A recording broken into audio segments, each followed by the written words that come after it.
Look लिखित सुसमाचार look अध्याय 11। प्रभुଙ୍କ आदर्श प्रार्थना। थरे से कौनसी गोटे स्थान रे प्रार्थना करुथिले। से प्रार्थना समाप्त करन्ते ताहांको शिष्य मानक मध्यरु जणे ताहांको कहिले, हे प्रभु, जोहन जेपरि आपणा शिष्य मानकु प्रार्थना करिबाकु सिखाइले, आपण मध्य सेहिपरि आंभ मानकु प्रार्थना करिबाकु सिखाउंतु। एथिरे से सेमानंकु कहिले, जेतेबेले तुम्भे माने प्रार्थना कर सेतेबेले कुह, पित तुम्भ नाम पवित्र बोली मान्य हेउ, तुम्भर राज्य आसु, प्रतिदिन आंभ मानंकु प्रयोजनीय आहार दियो, आंभ मानंकर पाप सबु क्षमा कर, कारण आंभे माने मध्य आपणा आपणार प्रत्येक अपराधी को क्षमा करू, परीक्षारे आंभ मानंकु आण नाही।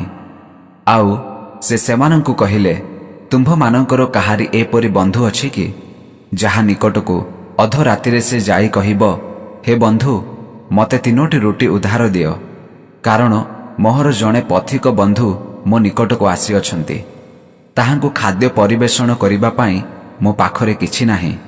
आउ से भितरु एपरि उत्तर देबो, मते कष्ट दियो नाही, द्वार बंद हेलाणी, आउ मोहर पिला माने मो सांगरे सोईछंती, मु उठी तुम्भकु देई पारिबि नाही। मु तुम्भ मानंकु कहुअछि, से यद्यपि ताहार बंधु हेबारु उठी न देब, तथापि से थरकु थर मागिबारु से उठी ताहार जेते आवश्यक ताहाकु सेते देब।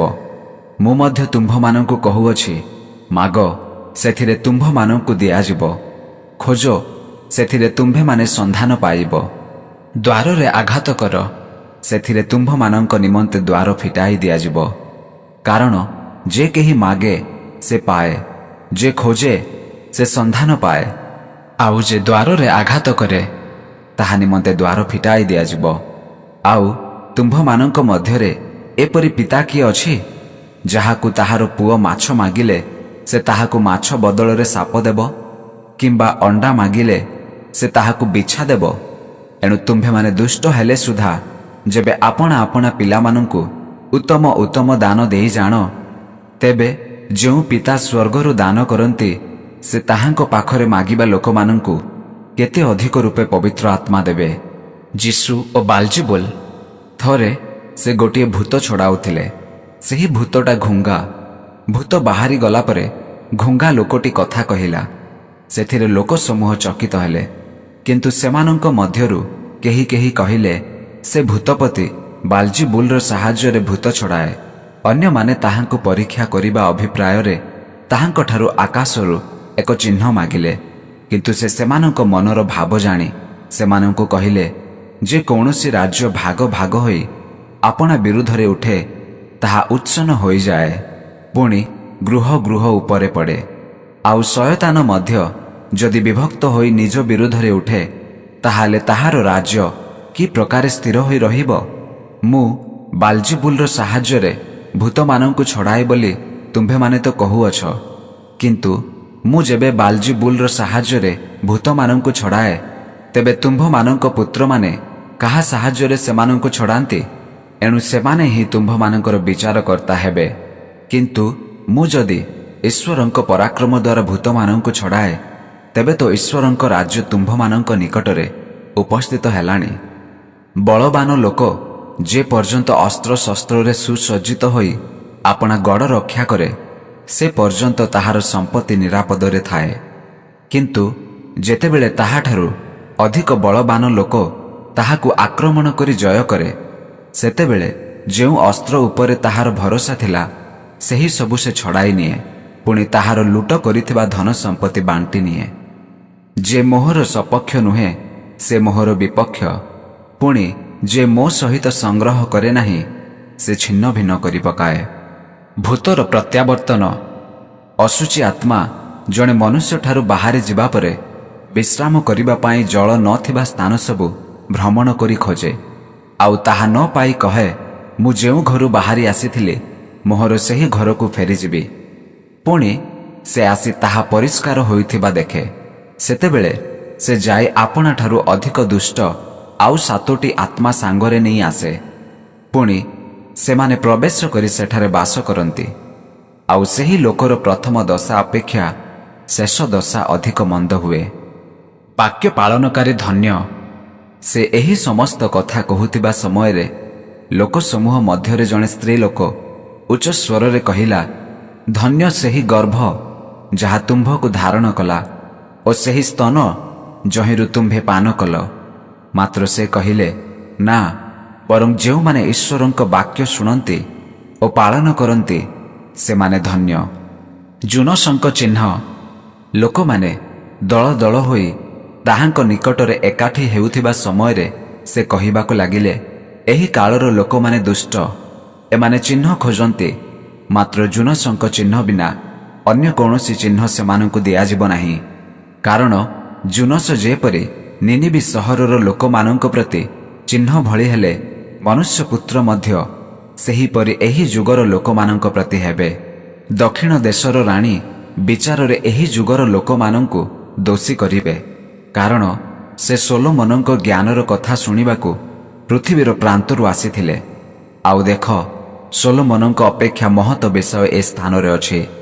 ନିନିବି ସହରର ଲୋକମାନେ ବିଚାରରେ ଏହି ଯୁଗର ଲୋକମାନଙ୍କ ସହିତ ଉଠି ସେମାନଙ୍କୁ ଦୋଷୀ କରିବେ, କାରଣ ସେମାନେ ଜୁନସଙ୍କ ପ୍ରଚାରରେ ମନ ପରିବର୍ତ୍ତନ କରିଥିଲେ। ଆଉ ଦେଖ, ଜୁନସଙ୍କ ଅପେକ୍ଷା ମହତ ବିଷୟ ଏ ସ୍ଥାନରେ ଅଛି। ଅନ୍ତରସ୍ଥ ଜ୍ୟୋତି। କେହି ଦୀପ ଜାଳି ଗୁପ୍ତ କୋଠରୀରେ କିମ୍ବା ମାଣ ତଳେ ରଖେ ନାହିଁ, ମାତ୍ର ଦୀପ ରୁଖା ଉପରେ ରଖେ, ଯେପରି ଭିତରେ ପ୍ରବେଶ କରିବା ଲୋକମାନେ ଆଲୋକ ଦେଖିପାରନ୍ତି। ତୁମ୍ଭର ଚକ୍ଷୁ ଶରୀରର ପ୍ରଦୀପ। ଯେତେବେଳେ ତୁମ୍ଭର ଚକ୍ଷୁ ନିର୍ମଳ ଥାଏ, ସେତେବେଳେ ତୁମ୍ଭର ସମସ୍ତ ଶରୀର ମଧ୍ୟ ଆଲୋକମୟ ହୁଏ। କିନ୍ତୁ ଯେତେବେଳେ ତାହା ଦୂଷିତ ଥାଏ, ସେତେବେଳେ ତୁମ୍ଭର ଶରୀର ମଧ୍ୟ ଅନ୍ଧକାରମୟ ହୁଏ। ଅତଏବ ସାବଧାନ, ଯେପରି ତୁମ୍ଭ ଅନ୍ତରରେ ଥିବା ଆଲୋକ ଅନ୍ଧାର ନ ହୁଏ। ଏଣୁ ଯଦି ତୁମ୍ଭର ସମସ୍ତ ଶରୀର ଆଲୋକମୟ ହୁଏ ଓ ସେଥିର କୌଣସି ଅଂଶ ଅନ୍ଧକାରମୟ ନଥାଏ, ତାହାହେଲେ ପ୍ରଦୀପ ଯେପରି ତୁମ୍ଭକୁ ଉଜ୍ଜ୍ୱଳ ଆଲୋକରେ ଆଲୋକିତ କରେ, ସେହିପରି ତୁମ୍ଭର ସମସ୍ତ ଶରୀର ଆଲୋକମୟ ହେବ। ସେ କଥା କହୁଥିବା ସମୟରେ ଜଣେ ଫାରୁସୀ ତାହାଙ୍କୁ ଦିନ ବେଳେ ଆପଣା ଗୃହରେ ଭୋଜନ କରିବାକୁ ନିମନ୍ତ୍ରଣ କଲେ। ଆଉ ସେ ଗୃହରେ ପ୍ରବେଶ କରି ଭୋଜନରେ ବସିଲେ। ଫାରୁସୀ ଓ ମୋଶାଙ୍କ ବ୍ୟବସ୍ଥା ଶାସ୍ତ୍ରଜ୍ଞ ସନ୍ତାପର ପାତ୍ର। କିନ୍ତୁ ଭୋଜନ କରିବା ପୂର୍ବେ ସେ ଯେ ପ୍ରଥମେ ଧୋଇ ନଥିଲେ, ଏହା ଦେଖି ସେହି ଫାରୁସୀ ଚମତ୍କୃତ ହେଲେ। ସେଥିରେ ପ୍ରଭୁ ତାହାଙ୍କୁ କହିଲେ, ତୁମ୍ଭେ ଫାରୁସୀ ଯାକ ସିନା ଗିନା ଓ ଥାଳିର ବାହାର ପରିଷ୍କାର କରୁଥାଅ, ମାତ୍ର ତୁମ୍ଭମାନଙ୍କ ଭିତରେ ଲୋଭ ଓ ଦୁଷ୍ଟତାରେ ପରିପୂର୍ଣ୍ଣ। ହେ ନିର୍ବୋଧମାନେ, ଯେ ବାହାର ସୃଷ୍ଟି କଲେ, ସେ କି ଭିତର ମଧ୍ୟ ସୃଷ୍ଟି କଲେ ନାହିଁ? ବରଂ ଭିତରେ ଯାହା ଯାହା ଅଛି ସେହି ସବୁ ଦାନ କର। ଆଉ ଦେଖ, ତୁମ୍ଭମାନଙ୍କ ପକ୍ଷରେ ସମସ୍ତ ପରିଷ୍କୃତ। କିନ୍ତୁ ହାୟ ଦଣ୍ଡର ପାତ୍ର ଫାରୁସୀମାନେ, କାରଣ ତୁମ୍ଭେମାନେ ପୋଦିନା, ଆରୁଦ ଓ ସମସ୍ତ ପ୍ରକାର ଶାକର ଦଶମାଂଶ ଦେଉଥାଅ, ଆଉ ନ୍ୟାୟ ବିଚାର ଓ ଈଶ୍ୱରଙ୍କ ପ୍ରେମ ଅବହେଳା କରୁଥାଅ। କିନ୍ତୁ ଏହି ସମସ୍ତ ପାଳନ କରିବା ଓ ଅନ୍ୟ ସବୁ ଅବହେଳା ନ କରିବା ଉଚିତ। ହାୟ ଦଣ୍ଡର ପାତ୍ର ଫାରୁସୀମାନେ, କାରଣ ତୁମ୍ଭେମାନେ ସମାଜ ଗୃହରେ ପ୍ରଧାନ ଆସନ ଓ ହାଟ ବଜାରରେ ନମସ୍କାର ପାଇବାକୁ ଭଲ ପାଅ। ହାୟ ତୁମ୍ଭେମାନେ ଦଣ୍ଡର ପାତ୍ର, କାରଣ ତୁମ୍ଭେମାନେ ଦେଖାଯାଉନଥିବା କବର ତୁଲ୍ୟ। ତାହା ଉପରେ ଚାଲୁଥିବା ଲୋକମାନେ ତାହା ସମାଧି ବୋଲି ଜାଣନ୍ତି ନାହିଁ। ଏଥିରେ ମୋଶାଙ୍କ ବ୍ୟବସ୍ଥା ଶାସ୍ତ୍ରଜ୍ଞମାନଙ୍କ ମଧ୍ୟରୁ ଜଣେ ତାହାଙ୍କୁ ଉତ୍ତର ଦେଲେ, ହେ ଗୁରୁ, ଏହା କହି ଆପଣ ଆମ୍ଭମାନଙ୍କୁ ମଧ୍ୟ ଅପମାନ କରୁଅଛନ୍ତି।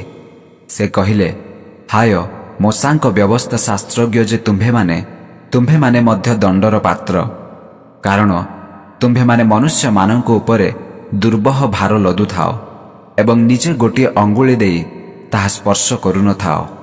ହାୟ ତୁମ୍ଭେମାନେ ଦଣ୍ଡର ପାତ୍ର, କାରଣ ତୁମ୍ଭେମାନେ ଭାବବାଦୀମାନଙ୍କର ସମାଧି ତିଆରି କରୁଥାଅ, କିନ୍ତୁ ତୁମ୍ଭମାନଙ୍କ ପିତୃପୁରୁଷମାନେ ସେମାନଙ୍କୁ ବଧ କରିଥିଲେ। ଅତଏବ ତୁମ୍ଭମାନଙ୍କ ପିତୃପୁରୁଷଙ୍କ କର୍ମ ବିଷୟରେ ତୁମ୍ଭେମାନେ ସାକ୍ଷୀ ଅଟ ଓ ତାହା ଅନୁମୋଦନ କରୁଅଛ। କାରଣ ସେମାନେ ସିନା ସେମାନଙ୍କୁ ବଧ କରିଥିଲେ, କିନ୍ତୁ ତୁମ୍ଭେମାନେ ସେମାନଙ୍କର କବର ସ୍ତମ୍ଭ ତିଆରି କରୁଥାଅ। ତେଣୁ ଈଶ୍ୱର ମଧ୍ୟ ଆପଣା ଜ୍ଞାନରେ କହିଅଛନ୍ତି, आम्भे सेमानंक निकटकु भाववादी और प्रेरित मानंकु पठाइबु। सेमानंक मध्यरु काहा काहाकु सेमाने बध करिबे ओ काहा काहाकु ताड़ना करिबे, जेपरि हेबलंक रक्तपात ठारू जेउ जिखर्य बेदी और मंदिरर पवित्र स्थानर मध्यस्थल हत हेले ताहांक रक्तपात पर्यंत जगतर आरंभरु जेते भाववादींकर रक्तपात होइअछि से सबुर परिशोध एही जुगर लोकमानंक ठारू नियाजिबो। मु तुम्भमानंकु सत्य कहुअछि, एही जुगर लोकमानंक ठारू नियाजिबो। हाय दंडर पात्र मोशांक व्यवस्था शास्त्रज्ञ माने, कारण तुम्भे माने ज्ञानर चाबी हरण कल, तुम्भे माने निजे निजे प्रवेश कल नाही, आउ प्रवेश करिबाकु इच्छा करुथिबा लोकमानंकु बाधा देल। आउ से सेठारु बाहारी गला परे शास्त्री और फारुसी माने अतिशय ईर्षा करी ताहांक मुखर कौनसी कथा धरिबा निमंते फांद पकाई ताहांकु अनेक विषय प्रश्न पचारिबाकु लागिले।